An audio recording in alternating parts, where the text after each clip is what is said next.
Hello, everybody. I wanted to go ahead and go through my lesson of the ethical use of technology. This is a lesson plan that I would share with students that are around the middle or high school level.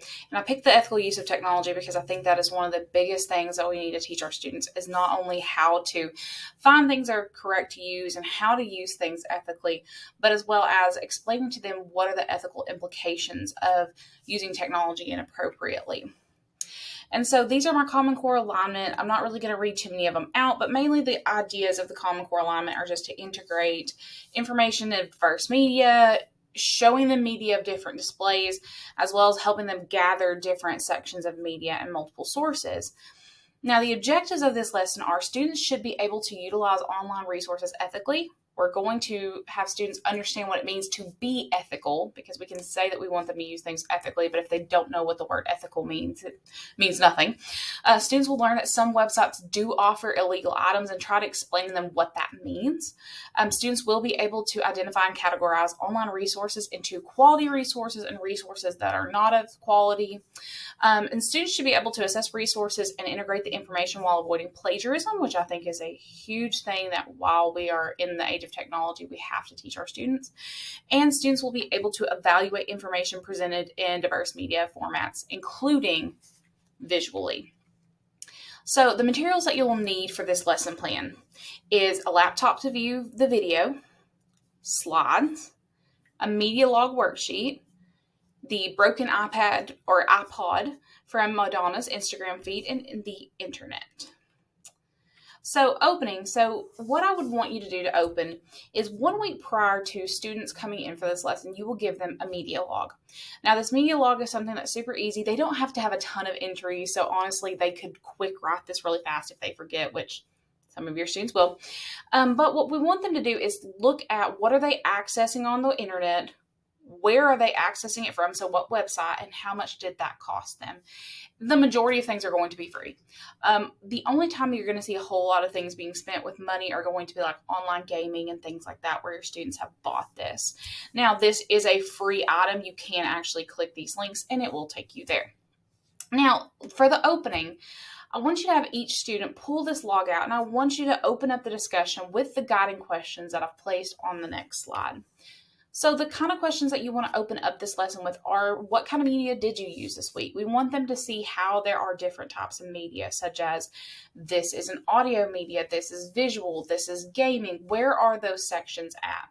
Then I want you to ask them, how much did you pay for that item? Was a lot of it free? And why do you think that is? What we want to happen is we want students to get into the understanding that the majority of the internet is free. And that's the problem with that mindset, is that we see so much of the internet is free and things that go on the internet are not of cost, that students then get in that mindset that anything on the internet is free. And we don't have that idea that there are some things that you have to pay for, even if you can find it for free. That doesn't mean that you should use it for free. And we also want to ask them, you are a consumer of media. What does that mean? What does it mean to be a consumer of media?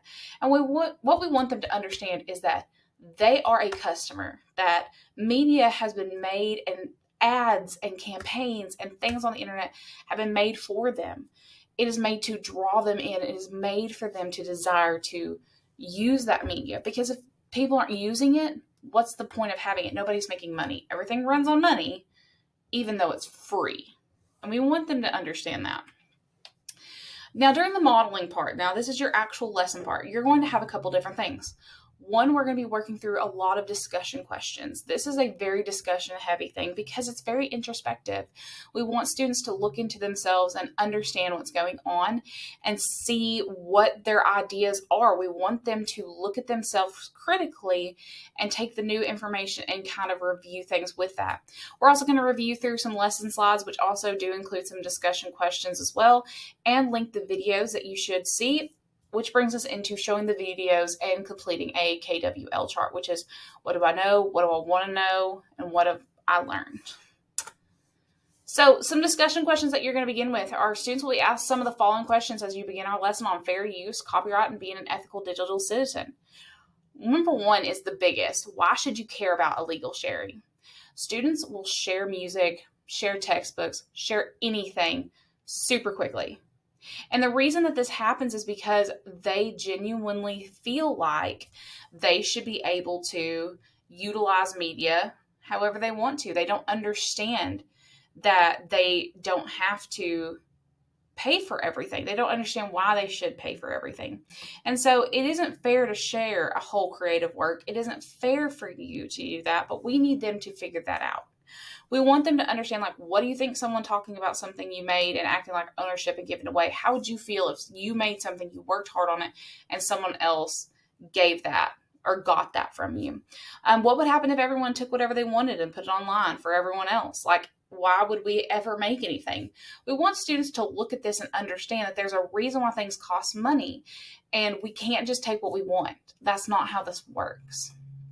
Now, the lesson slides are linked here. If you click this link, it will pull up your lessons, and so you can see that what those lesson slides look like. So if you click on this link, it will take you to a copy of the lessons. This is thankfully from Copyright for Ethical and Digital Citizens. This is from a website. It is free to use. This is the files from where I got it. If you have any questions, this is where it came from, which is copyrightandcreativity.org. It is an open source site. Now, using those slides, we want students to learn what constitutes fair use and some other concepts. How do we know when things are copyright infringement? We want them to understand what it means to use things legally and ethically. We want them to understand when they can use things. Because like these slides that I'm using, those are free to use. And they're free for me to show you as long as I say, hey, these aren't mine. I got them from this site. They have said, hey, you can use this. Just give us credit. Okay. Why is there such a thing as copyright? Why do we care enough to put a copyright on things? Why isn't everything free? We want them to kind of get that introspective thinking of people copyright things because it is theirs and they deserve to get compensated for the work that they put in. And we also want to talk about a very important thing, which is how do I know a trustworthy website? How do I know what is not worthy of my time and what is a good quality site? Now, on those slides, there are links to videos, instructions for students. All the discussion questions that you're asking are displayed. There are some key terms. All the main points are actually highlighted, pulled out of the page so students can see those very easily. And the activities that you're going to be doing are integrated into those slides. Now, here's a couple screenshots from the slides, like there are the highlighted questions. Here are the videos. This is what it looks like. All those links are ready to go for you. And we love that because we want to see everything made prominent for our students. This is the lesson slides agenda. So this is kind of what it's going to look like. We're going to go through and say, why is content free? And it's going to be discussion questions and a video. And then what is copyright? We have a video, we have discussion questions, and this activity where we're exploring different sites and where you can see and use different medias for free or for a fee. And we're going to explain usage work as a group. Then we're going to use some activities to judge what's a trustworthy site. And we're going to look at what sites are legal and what sites should we use for our research. They are going to have 2 videos, Creative Copyright and Fair Use for Ethical Digital Citizens and Detecting Lies and Staying True. Now, the guided practice is very important because we want them to get to identify different things together when they're safe and they have a group to do things together with. So the first thing they're going to do is students are going to learn 2 main points during this lesson. Number 1 is how to tell if something is copyrighted, and number 2, how to tell if a website is valid and trustworthy. So for guided practice and kind of in the independent practice, we want to focus on how to tell if a website is valid. We've kind of drilled into them copyright, but the main thing that we want to understand is even if something isn't copyrighted, is it good? Is it true? Is it right? Just because it's on the internet does not make it true, does not make it applicable. We have to understand how to use things. And the assessment will actually focus on tying everything together and applying it into a real world situation. So, website credibility check. We want them to check how things are credible. This is a great credibility checker given to us by Literacy in Focus. Thank you, Literacy in Focus. If you click this link, it will take you to their teacher pay teacher shops. It's a free download, but again, we want to give credit. We want to model for our students the proper way of doing things. And so, yes, this is free. but we want them to have that fair use, and you need to go download it from there. That's why I have not given you the full link to that. Students will complete the Phobias Internet Scavenger Hunt, which I have also linked here. If you click that, it will take you to this Google Doc. On numbers 1 through 5, we want them to do that as a group. We want them to, number 1, find the answer. Then number 2, use this credibility check, which we will give them in class or they can use online. This is completely digital or in person. They can do this check to see what is important, what is given to me. Can I tell this is credible? And these are some easy targets, some easy checklists, like, can I see the name of the author? What is fact? What is fiction? What links lead to trusted sources? All these different things. And that will help see if these are quality websites or not. Then, in their independent practice, we want them to do it on their own. We want them to, they've done it as a group. Now, independent practices, we want them to put it in their own practice and tell me, is this credible or not? And it's okay if they got their answer from an uncredible source. We want them to see that too. But we then want them to go back and find it from a creditable source. Now, in closing, the importance of being ethical online citizens, we want to discuss with them and discuss it as a whole course, why they feel it's important to be an ethical online citizen. Why should we care about copyright? Why should we care about things being true? Why should we do all these things? And we want them to discuss who was hurt when you're unethical.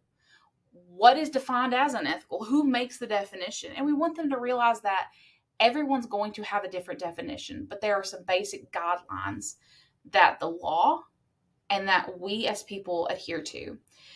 And we want them to discuss, like, when is it okay to steal from others? And we are dumbing that down into that 6th to 8th grade group where it's like, oh no, it's never okay to steal.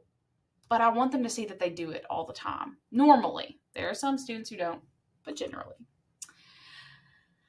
So, the last thing is the assessment and evaluation, and this is where I want them to tie it all together. The point of assessment is never to regurgitate information. I'm not going to ask them multiple choice questions all the time. Sometimes they have their place, but this is not it. This is a very personal lesson. This is a one-on-one individualized lesson. And so for this assessment, it cannot be something that just regurgitates information. So for that reason, this assessment on this lesson is students are going to take this real-world situation, and we want them to figure out why Madonna felt this way. So what this is there's an Instagram post of Madonna who crushed an iPod and posted on Instagram with the caption, "This broken iPod is a symbol of my broken heart, that my music has been stolen and leaked. I have been violated as a human and an artist." Now, if they don't know the story about this, her newest album had leaked before she was able to put it out into the world, and she was just brokenhearted about it, reasonably so. But what we want students to do with this is we want them to view the following post that Madonna put on her personal Instagram page. And we want students to work to create a product. And I say the word product because we want to give students autonomy in their learning. We want to give them the choice. They can do whatever product meets this point. This evaluation is, you be the judge. You're officially on the case. You have to decide the defense of the people and the plaintiff for the artist. What is going on? Who is right? Why did Madonna smash a perfectly good iPod? Who wins in your courtroom? And lay out the case. We want them to figure out what the final ruling should be. So they're going to be both the judge, the jury, they're going to be the plaintiff and the defendant. And we'll give more information on that. But we are giving them a lot of time to do this. But what is this going to cause them to learn? They're going to have to rethink copyright. They're going to rethink being ethical. They're going to rethink downloading music. They're going to rethink untrustworthy sites. So everything we've talked about is tied together into an assessment that will genuinely assess, can they apply this to real life? It is not a regurgitation of information. They cannot look this up online and get the answer. They have to apply it and they have to think about it. Now, you in your classroom can make this personal, like a one-on-one, or you can put them in groups of 3. So like one person can be the judge, one person's defense, one person's plaintiff. That's up to them. Or you can do it in pairs where they come together to just make it. The choice is up to you. Okay. And here is a rubric. If you click on this link, it will take you to the rubric for this project. Again, It's going to be very basic because it's a product. You don't know what your student's going to come up with. You can't tell me it's just going to be a presentation because it might not be. And so this is an easy way to grade it where it does not matter the product. This is how this is going to be graded. All right, guys, and modification and differentiation. We want to modify and differentiate whenever we can. Now, during this lesson, students will have a lot of voice and choice, and we are addressing many learning styles, including audio-visual with videos, slides, graphics. Your read-write, where they're reading websites, they're writing their answers. Your social learners will be able to be in groups, talk to people, and our solitary learners will get time to be by themselves. Now, students who have modifications will also be able to have modifications provided utilizing technology such as enlarged text, dimly lit screens, screen readers, things like that. Paper assignments for students who do better with paper can be utilized. Slides can be printed for them. Slides can be displayed on their screen for visually impaired students. And the assessment gives a lot of choice and voice to allow all students to have the opportunity to